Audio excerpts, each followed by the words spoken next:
아멘. 우리 시간은 여러분 큐티책을 좀 펴시면 7페이지에 한번 펴겠습니다. 7페이지 펴시면 E.M. 바운즈의 순수 영성, 우리 E.M. 바운즈 목사님의 순수 영성, 올해 주제가 미래를 위한 최상의 일, 올바른 자녀 훈육이라는 주제의 글인데, 우리가 함께 오늘 이 시간 글을 좀 읽고 나누고 나가겠습니다. 또 큐티책이 없는 분들은 있는 분들과 같이 좀 앉으셔서 보시면 좋겠습니다. 우리 같이 한번 제목을 같이 읽겠습니다. 시작. 미래를 위한 최상의 일, 올바른 자녀 훈육이다. 미래를 위한 최상의 일, 우리가 할 수 있는 것이 무엇이냐? 그것이 바로 올바른 자녀 훈육이다라는 말씀입니다. 오늘 잠언 22장 6절 말씀 우리 같이 읽겠습니다. 시작. 어린아이에게 바른 길을 가르치라. 그러면 나이 들어서도 그 길을 떠나지 않을 것이다. 네. 우리 아이들에게 바른 길을 가르치는 것, 하나님의 말씀으로 훈육하고 양육하는 것, 그럴 때 그들이 늙어서도 그 길을 떠나지 않을 것이다 라는 잠언의 말씀입니다. 자, 우리 8페이지 펴시고 우리가 함께 글을 제가 읽어가면서 제가 읽겠습니다. 그리고 또 함께 읽기도 하겠습니다. 제가 먼저 읽겠습니다.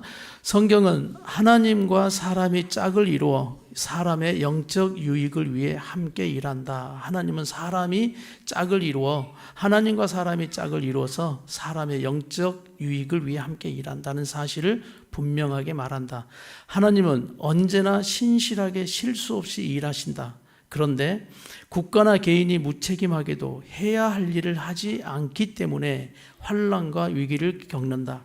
구약 성경과 이스라엘 역사는 바로 이 원칙을 우리에게 가르친다. 이스라엘의 제사장이자 사사였던 엘리의 생애는 이 원칙에 관해 시대를 초월하는 교훈을 전한다. 여러분 줄을 그어 놓으십시오. 엘리의 생애, 이스라엘 제사장이고 사사였던 엘리의 생애가 해야 할 일을 하지 않기 때문에 일어나는 그 일들이 무엇인가, 그것을 이제 말씀해 주는 겁니다.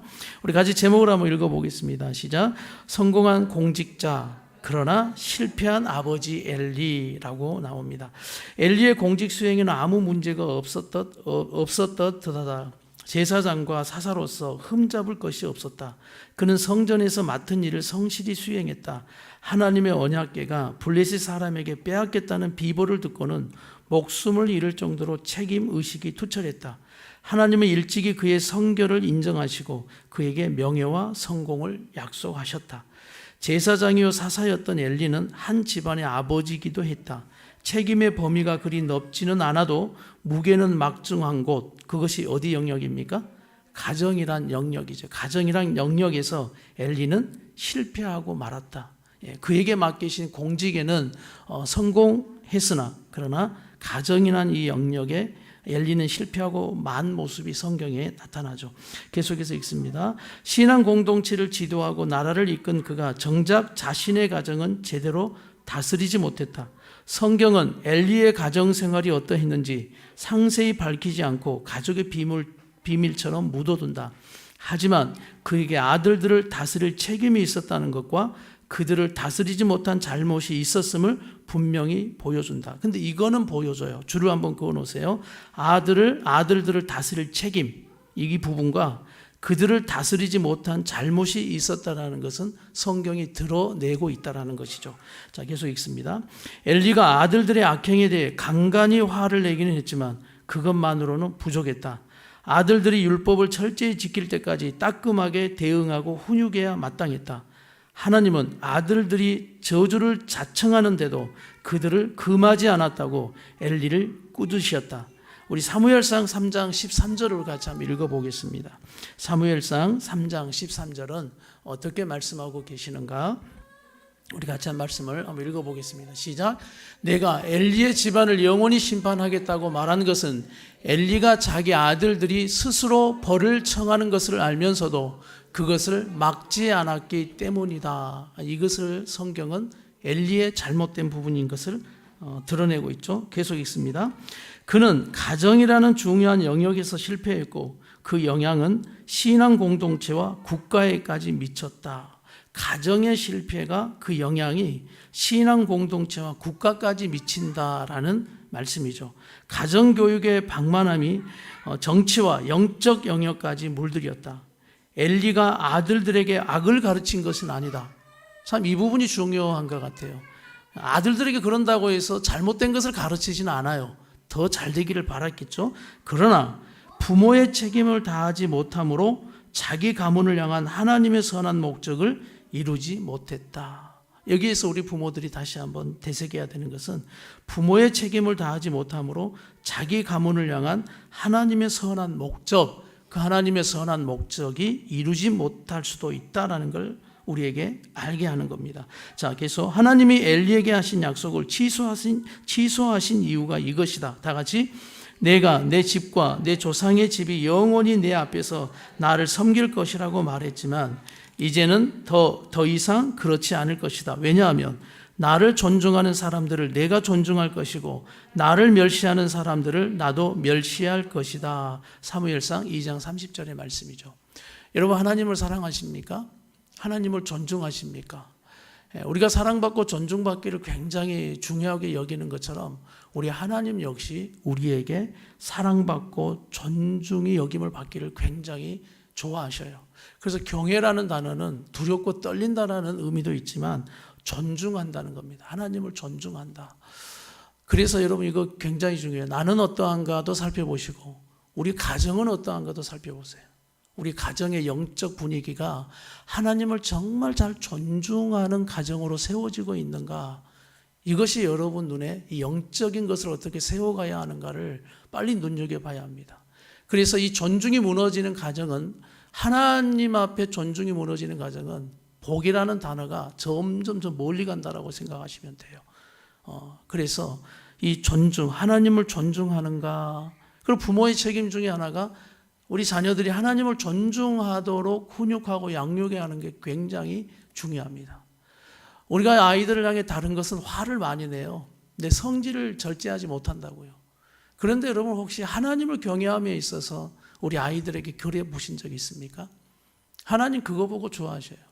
네 자녀들을 하나님을 경외하는 자로 세워가기 위해, 그런다고 감정으로 다스려가라는 말씀은 아니지만 하나님 앞에서의 그것을 견딜 수 없는 그런 경외의 마음을 가지고 있는 부모인가를 우리 모두가 다시 한번 되돌아보자라는 말씀이에요. 우리 자녀들은 그걸 압니다. 우리 엄마가 얼마나 하나님을 경외하는 사람인지 알아요. 우리 자녀는 우리 아빠가 하나님을 얼마나 경외하는 사람이라는 걸 그냥 생활 속에서 알고 있는 겁니다. 특별히 여러분 예배 드리는 자세 하나, 예배 드리는 시간 하나까지 우리 아이들은 알아요. 가정의 형제들, 가정의 가족들은 다 알아요. 내 아내가 얼마나 하나님을 경외하는 사람인지, 자기는 믿지 않아도, 믿음이 없어도 내 아내가 하나님을 경외하는지 안 하는지는 안다고요. 그래서 우리 자녀들이 우리 부모를 다 볼 때, 특별히 우리 어린 자녀, 우리 소은이도 있고 하민이도 있고 또 우리 온유도 막 돌아다니는 것 같지만 그거 다 부모 보고 어른들 보고 있거든요. 그러면서 특별히 우리 엄마가 예배 잘 드리는가 이거 보고 있어요. 그래서 아이들을 우리가 예배 드릴 때 아이들에게 집중하는 거 그거 뭐 놔둬도 돼요. 다치지 않도록만 잘하면서 이런 가운데서도 우리 엄마 아빠가 하나님을 향해 얼마나 경외하고 예배하는가, 이것이 많은 말을 하지 않아도 굉장히 아이들에게 좋은 지금 영적인 성경의 교육을 하고 있다는 그 사실을 오늘 아이들을 데리고 온 부모님들은 꼭 기억하시길 바랍니다. 아이들을 챙겨서 막 저녁으로 교회 나오는 거 우리가 격려해야 될 일입니다. 피곤하죠. 그런 아이들을 막 하고, 또 어느 때는 예전에는 막 그 등에 업고도 새벽기도 다니고 있던 우리 부모님들, 네, 그런 시간들이 다 아이들에게 헛된 시간이 아니라 정말 아이들에게 산 교육과 산 믿음의 유업을 물려지는 시간들이었다는 것이죠. 이것이 우리 아이들에게 큰 은혜가 되고 복이 된다는 사실을 믿으십시오. 나를 존중히 여기는 가정, 나를 존중히 여기는 부모, 바로 그 가정을 우리 하나님은 또 멸시하지 않고 존중한다라는 축복의 말씀을 하고 있기 때문입니다. 이것이 엘리 제사장의 가정의 문제였던 거예요. 이게. 자, 오늘 계속 한번 읽어보겠습니다. 계속 부모의 단순한 잔소리는 세상적인 충동을 억제할 수도 치료할 수도 없다. 부모는 자녀를 반드시 하나님 안에서 그분의 말씀으로 양육하며 삶의 본을 보여야 한다. 이것이 바로 하나님을 존중하는 사람의 태도다. 그러나 엘리는 아들들을 다스리지 못함으로 하나님을 경멸했다. 제사장이면서도 여호와의 제사를 멸시한 아들들을 바로잡지 못했다. 아들들의 삶에는 음란함과 죄악이 만연했고 엘리는 그 죄악으로 인해 아픔과 수치의 최후를 맞이했다. 신실한 제사장으로 살았지만 그것으로는 가족을 다스리지 못한 과오를 덮지 못했다. 개인의 충성과 경건도 그가 가정을 다스리지 못해서 생긴 무서운 결과를 막지 못했다. 가정교육의 실패는 찬란한 공직생활에 얼룩을 남겼다. 거기서 그치지 않고 신앙 공동체와 나라를 황폐하게 만들었다. 하나님 백성 이스라엘이 이방민족 블레셋과의 전쟁에서 패하고 하나님의 언약궤를 빼앗기는 처참한 지경에 이르렀다. 그래서 이 성경에 나오는 유명한 인물들이 있잖아요. 엘리 제사장도 그랬고 그 다음에 엘리 제사장이 키운 영적 인물 중에 사무엘 있잖아요. 사무엘도 마찬가지입니다. 사무엘도 한 가지 실패한 것이 있다면 자녀 교육이 실패했어요. 다윗도 대단한 하나님 마음에 합한 종이었지만 다윗도 결국 괴로움의 세상을 살았던 이유가 자녀들 때문이었습니다. 막 아버지를 오히려 반역하는 그런 자녀 때문에 얼마나 고통을 당하고 살았습니까? 그래서 이걸 보면서 저나 우리 성도들이 한 가지 깨닫는 건 이거였으면 좋겠어요. 자녀 교육에 큰 소리 치지 말라는 거예요. 자녀에 대한 건 뭐 하지 말자? 큰 소리 치지 말고 겸손하게 하나님 앞에 엎드려야 합니다. 하나님 앞에 엎드려야 돼요. 그리고 하나님 앞에 엎드려 정말 그 아이들을 맡기고 더 우리의 눈을 들어서 그 자녀들을 다시 한번 하나님 말씀 앞에 또 하나님 안에서 어떻게 또 키워가야 할 것인가 세워가야 할 것인가를 다시 한번 돌아보는 이 시간이 되길 간절히 바랍니다. 그러니까 자녀 키운 거에 대해서 큰 소리 치지 마세요. 막 자랑하고 나면 그 다음날 여러분 사고 칩니다. 꼭 그래요. 우리 새끼는 괜찮아요. 뭘 괜찮긴 괜찮아요. 뭐 다 그냥 초등학교 때 말하지 말고 중학교 돼보라 그러고 또 중학교 때 말하지 마십시오. 청년 돼봐야 알고 청년 말하지 마. 결혼해봐야 알고 결혼해도 부모 그냥 가슴 애가 타게 만드는 존재들이 다 자식들인 것 같아요. 그래서 자식들에 대해서 자랑할 교만도 우리는 없고 늘 자식들은 부모를 훈련시켜가고 나를 다듬어 가신 하나님의 어느 때는 도구이기도 하더라는 거예요. 기도하라는 사인이고 하나님의 뜻을 이루는 선한 또 귀한 존재라는 것도 우리가 기억하면서 그러나 꼭 기억하는 것은 하나님 우리 자녀들이 하나님 말씀대로 바로 서게 해달라고 하나님 안에서 믿음으로 살게 해달라고 다른 거 다 필요 없고 우리 아이들에게 믿음이 제일 중요하다라고 또 이처럼 하나님 경외하고 하나님 안에서 또 세워가는 자녀들 될 수 있도록 꼭 우리가 목숨 걸고 기도해야 하는 일인 것을 여러분 기억하십시오. 그리고 오늘 두 번째 큰 주제가 다 같이 한번 읽겠습니다. 시작. 하나님 뜻 안에서 내 말씀으로 양육하라. 자, 믿음이 없고 교만한 사람들은 이 교훈을 기록한 구약 성경의 권위를 비웃을지 모른다. 하지만 죄악이 만연한 세대 가운데 이 교훈을 받아들이는 거룩하고 지혜로운 사람들은 삶 속에서 그 권위를 증명할 것이다. 우리는 엘리의 생애가 가르치는 교훈을 들어야 한다. 교회 사역이나 사회적 정치적 쟁점에 빠져 있으면 그에 못지않게 중요한 가정생활에 소홀해지기 쉽다. 교회 공동체 안에서는 예배와 봉사와 헌신이 풍성한데 가정 안에서는 그렇지 못한 성도가 얼마나 많은가. 거짓 영성으로 느슨해진 가정생활 탓에 결국 교회와 나라 모든 것이 화를 당한다. 이 근원지, 이 본질적인 공동체가 결국은 더 큰 것을 만들어내는 하나님의 원동력이었구나라는 걸 깨닫는 거예요. 그래서 오늘 새벽에도 말씀드렸지만 지극히 작은 것에 충성하라라는 말씀을 여러분 꼭 기억하시길 바랍니다. 지극히 작은 것은 우리가 소홀하기 쉬운 가정을 포함한다고 저는 생각해요. 가정도 우리가 어느 땐 지극히 작은 거라고 생각하거든요. 그러나 우리가 생활해 보면 가정에서의 기쁨과 이 가정에서의 쉼과 가정에서의 이 힘이 우리 안에 에너지가 되지 못하면 밖에 나가서 힘 없거든요. 밖에서는 뭐 우리가 뭐 잘 나가든 못 나가든 난리를 쳐도 가정에 들어와서의 우리의 모든 근본적인 이 요람이 딱 깨져버리면 더 이상 우리 힘을 얻을 수 없다라는 거예요.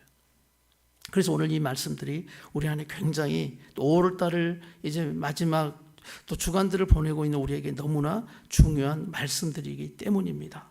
자, 계속해서 있습니다. 하나님 말씀으로 인내와 지혜로 바로잡을 수 있는 죄악이 집안에 창궐하다라는 것을 부모들이 뭐하고 있다? 잊고 있다는 거예요. 지금 우리 가정에 하나님 말씀과 인내와 지혜로 바로잡을 수 있는 죄악이 있다, 이것을 알아야 한다는 건데 모른다는 거예요. 어리석은 갈망과 교만에 찬 우리는 무엇보다도 요람을 잘 흔들어서 세상을 다스릴 수 있다는 생각을 하지 못한다. 그래서 다시 한번 우리 자녀들을 축복합니다. 우리 자녀들이 신앙으로 잘 크면 세상이 바뀐다, 교회가 바뀐다, 모든 것을 하나님 바꾸어 가신다라는 믿음을 가지고 우리 자녀들의 그 믿음에 더 기대를 가지고 꿈을 꾸고 나가는 우리 부모들이 되기를 축복합니다. 그래서 우리 집안 안에 있는 우리 아이들의 문제, 이것들이 정말 다 하나님의 말씀으로 바로잡아가야 한다. 여러분, 유아 세례나 우리 아이들이 교육이 필요한, 신앙 교육이 필요한 이유가 있어요. 그래서 유아 세례 받는 부모들은 제가 이 교육을 꼭 제일 중요하게 하는 건데, 왜 우리 아이들에게 예수님이 필요하고 우리 아이들에게 이 믿음의 교육이 필요한지 아십니까? 왠지 아세요? 우리 아이들도 죄인이기 때문입니다. 2살 미만 아이들을 유아 세례 받거든요. 근데 2살 그 몇 개월 된 아이가 죄인이다? 이것을 부모들이 인정을 해야 한다는 거예요. 그래서 인제 태어난 아이지만 죄를 가지고 태어난 원죄 죄인임을 알고 이 아이도 누가 필요하다고? 예수님이 필요합니다라는 신앙 고백으로 받는 게 유아 세례거든요. 부모님들에게 이 눈이 있어야 됩니다. 그래서 경찰서 가면 다 부모들이 다 그런답니다. 원래 이놈이 그런 놈이 아닌데 그런 놈이 아닌데 여기 있어. 하여튼 부모들이 다 그런데 원래 그런 애가 아니라고 다 부모들이 다 그런데요. 우리 아이들 죄인입니다. 나도 죄인입니다. 그래서 내버려 두면 망해요. 그냥 우리는 내버려 두면, 마음대로 하도록 내버려 두면 망해요. 그래서 우리 아이들에게 우리 하나님 필요하고 우리 예수님이 구원자로 그들에게 필요한, 그들도 죄인임을 꼭 기억해야 한다는 거예요. 자, 계속해서 있습니다. 세상을 다스리려고 열정을 품고 예를 쓰면서도 가정에서는 그런 노력을 하지 않는다. 오늘날 자녀들은 어릴 때부터 사람들을 교활하게 유혹하는 세상에서 자란다. 그러기에 부모는 자녀를 바른 길로 이끌기 위해 이로운 훈련과 징계를 아껴서는 안 된다. 엘리가 하나님의 뜻대로 아들들을 바르게 훈육했다면 살아있는 동안 더 귀하고 위대한 일을 많이 할 수 있었을 것이다. 가정을 성실히 다스리지 못한 그는 결국 아들들도 잃고 제사장과 사사로서 신망도 잃어버렸다. 다 같이 모든 세대가 배울 교훈은 이것이다. 자녀를 의롭게 양육하는 일은 자신뿐 아니라 교회와 나라를 위해 할 수 있는 최상의 일이다. 자녀를 잘못 길러 자신과 교회와 나라를 해롭게 하는 악은 어떤 선행으로도 상쇄할 수 없다. 네. 그래서 우리가 다시 한번 우리의 신앙을 좀 하나님 말씀 앞에 건강하게 세워갈 필요가 있어요. 안 된 것들을, 못한 것들을, 하나님이 원하심에도 불구하고 안 한 것들을 우리가 다른 것을 했다고 그것을 자꾸 보상으로 덮으려고 했던, 이것도 잘못된 신앙이라는 걸 자꾸 깨닫게 됩니다. 이게 어른들로부터 자꾸 답습되어 신앙들이었어요. 그러다 보니까 우리가 정말 하나님이 귀하게 여기라고 하신 것들을, 지극히 작은 것에 충성해야 된다라고 말씀했던 것들을 놓치면서도 우리는 다른 걸 열심히 하면 그냥 그것이 다 좋게 만들어줄 줄 알았단 말이죠. 그런데 시간이 가면 그렇지 않더라고요. 그래서 우리가 답습했던 이 잘못된 신앙들 다 이제 내려놓고 던져버리고 다시 한번 하나님 말씀 앞에 건강한 하나님 말씀의 신앙으로 세워가는 우리 성도들의 가정들이 되기를 축복합니다. 저는 우리 청년들